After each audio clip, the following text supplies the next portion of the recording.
That's exactly what I would be talking about, Benny the Kid. Yes, now I'd like to see if you can implement it. Ideas don't mean anything. What means something is how quickly do those ideas get into action. I'm looking a little dark over here, Van. How could you fix that?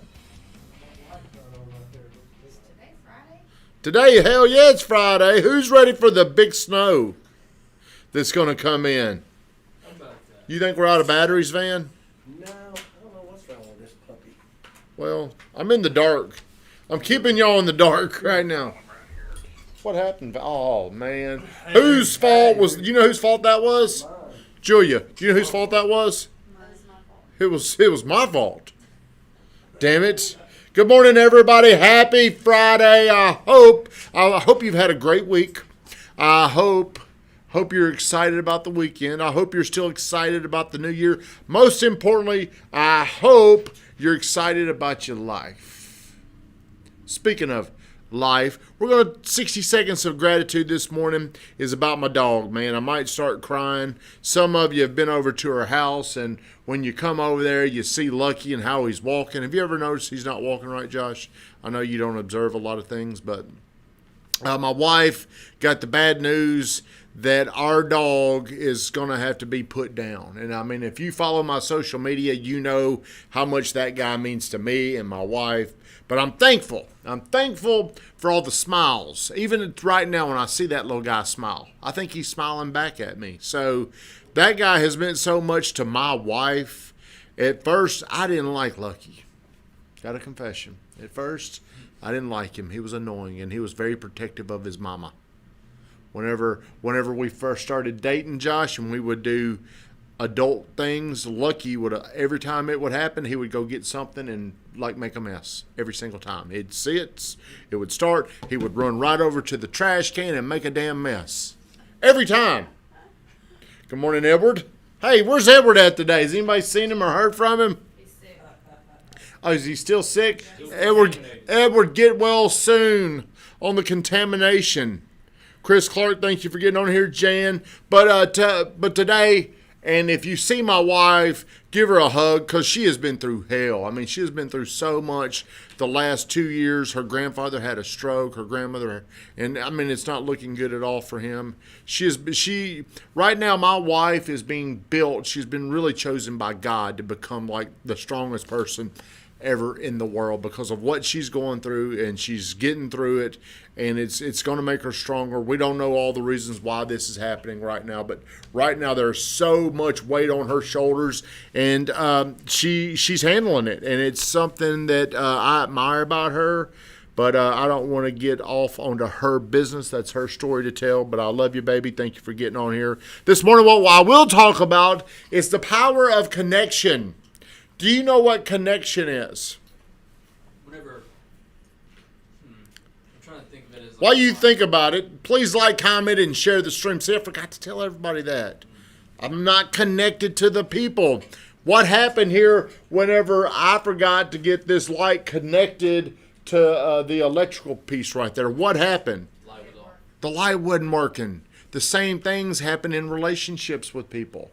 Every other week, we go to he was a premarital counselor. His name is Aaron Strong, and I think he is unbelievable at one thing, helping families stay connected. Connected means I'm here with you.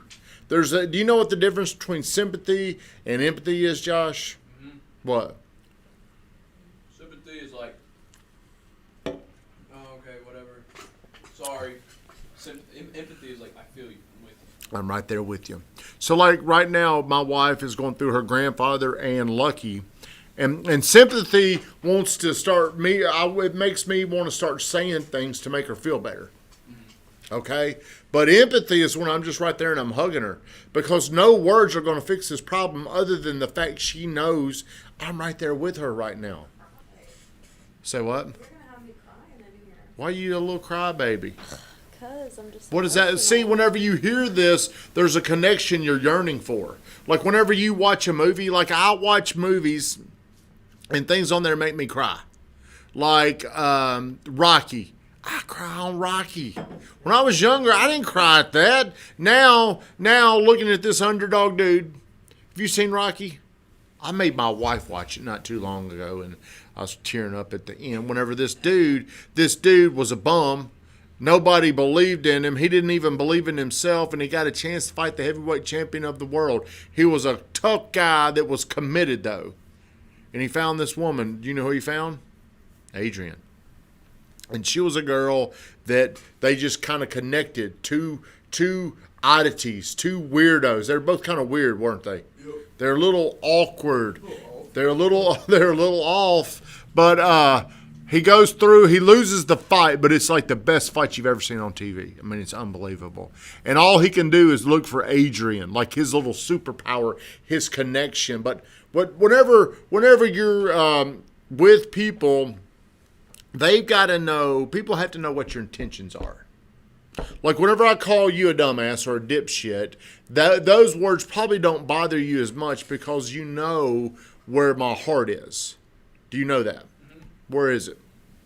In a helping manner. In a helping manner. Okay, that's right. But it's very easy to lose sight of what people are trying to do when we don't pay attention to where their heart is, but we pay attention to what they say. This is something that I'm extremely sensitive because the way I grew up, you know, we all grew up with wounds. Are you familiar with wounds, Josh?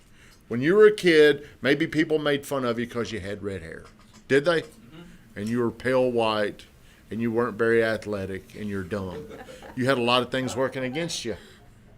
Well, that can create this wound inside of you. We all go through them. It does. As a parent, there's no way to protect people from having a wound because somebody's always going to find a way. There's always going to be something I can say about you. I'm ginger. You were ginger. Yes. Okay, so as you're growing up, you're trying to overcome this wound. You're trying to impress yourself. You're trying to impress other people. And then whenever I said, do you remember one kid, one man's name or one girl's name that would say things that would bother you? Is there one person that stands out? That's fine. That's fine. You can't recall it, but your subconscious can. Your subconscious can think of these times, these moments, because there's this little part of your brain that records everything. Okay? You're not even aware of it. You don't even know that you don't even know that your brain is really smart, Josh. It's all up there. And then whenever situations happen it's probably going to only happen with you with Xena. Xena can do some things that like really hit this spot inside of you that activate the anger. Has it ever happened to you? It's really only with people. Have you ever heard people treat the ones closest to them like shit? You ever heard that? Yep. Because those are the people that we allow in to get close to us that can actually hit those nerves. Like if I don't know you, it don't really bother. But my wife, she can almost stare at me wrong and I'll get sensitive to it. But this happens because our connection in the moment is broken. If we both know, if we both trust we're in connection, we can get away with a lot more things. But if you're talking to somebody and the connection's not there and they get frustrated or they get mad or they're reacting in a way that you don't like, there's something they don't, it's a trust issue. And it happens most of the time with the people that you're closest to. Your husband, your girlfriend.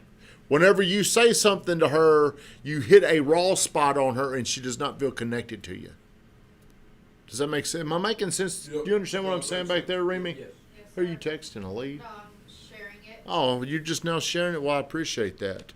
So I know this. I'm trying to teach this lesson in 15 minutes that I probably will scatter it, butcher it, and you won't understand it. But whenever people are responding to you in a way that you don't like, stop paying attention to who they are. Here I saw somebody said this morning. We pay attention to other people's actions. We judge you by your actions, but we judge ourselves by our intentions. Does that make sense? I see you do this. Well, Tim, I was only trying to help you. Well, I didn't know I was looking like an asshole. I didn't know I was looking like a dick to you. You understand? This is a very powerful thought. We pay attention to others' actions, but we pay attention to our own intentions. See, your actions don't tell me your intentions unless I know you. So I can get away. Van says, well, you got a way where you can say things to people. What'd you say, Van? I can say things to people and they smile at me about it. It's not the good way. It's the good ways prior to it. People know that here's what I'm really trying to accomplish. Here's what my intentions are. Here's what I really want to do. Like Edward. Edward, are you still on here? Edward is sick right now. Okay? Edward feels like me and him are disconnected right now. Doesn't he? He feels this disconnection because Edward couldn't come into the office. Why? Liliana, why can Edward not come in? He was late. No, that's not why. He's sick. Did you know that's why he couldn't come in? Did you know he was sick? Mm-hmm. Now, what is his sickness? Bad luck. Bad luck. How do you feel? He's asking last night, man, how do I fix this? Like, what was he saying? Well, one, he wanted to come. He wanted to come back in today, and I'm like, no, dude, you can't come in here and contaminate Josh. Well, what can I do? I'm like, well, you're figuring it out. You got to figure that shit out.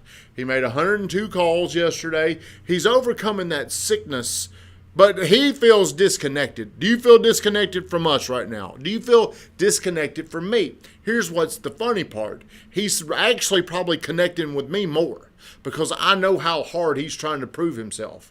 If I said you can't come in and he did what? Did y'all just go play golf that day? See, I've done the same thing to him before, where they were doing something they shouldn't have done, and Edward also missed a meeting this week, so this is like just 2 strikes this week. One time I had to do this to you, Drew, and Hayden. Y'all, they wanted to come in, didn't they, Van? Yeah. So how were you feeling that day out there on the course? It's like, damn, it's nice out here. No, I'm just kidding. I was like, You probably were. I was like, man, I was just kind of concerned. Like, what? I was very curious about what your thoughts were. Well, here's how I was feeling, Josh. I will go back to those feelings. Whenever you're not doing what I want you to do, because I know this will help you, I do not feel like we're connecting. And how do you think I feel when we're not connected? All the stuff I do for them, I'm trying to help them. I start telling this story and I build up a big pissed off. They don't appreciate me. So here's what I'm going to do is I'm going to see if they really do want to be here. It was a test.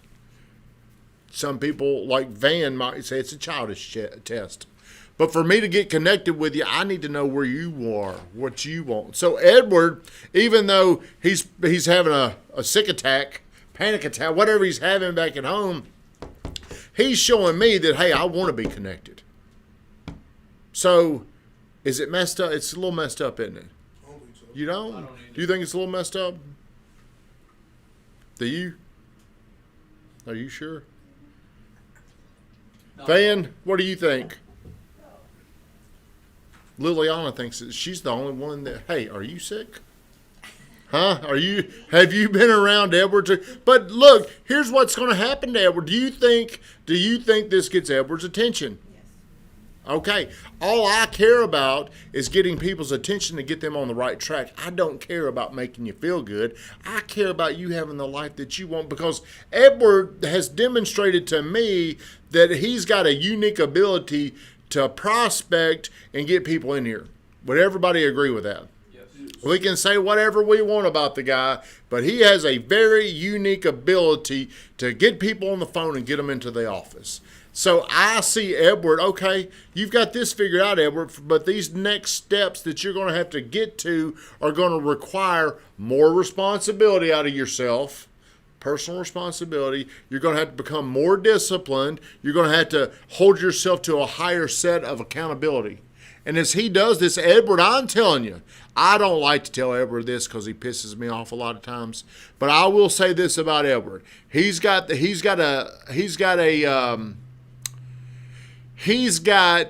rare potential that a lot of people like I don't have. He's just got this unique ability to where, I mean, he could be like very special because he can come in here and get that many people in the office, which is a very good quality.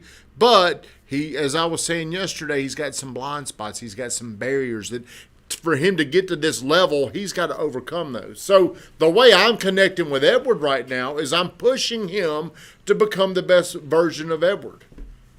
He may not like the way it's being done, but I told him, don't come in here late. I told him, don't miss those meetings. I feel like I got to get his attention. So back to your relationships, and I'm going to wrap this up. If you're having problems, if your girlfriend, your wife, your husband, or your boyfriend, if they're just acting very unreasonable about what's going on in the moment is not the problem. The broken connection is the biggest problem. Shut us down, Ving Grafton.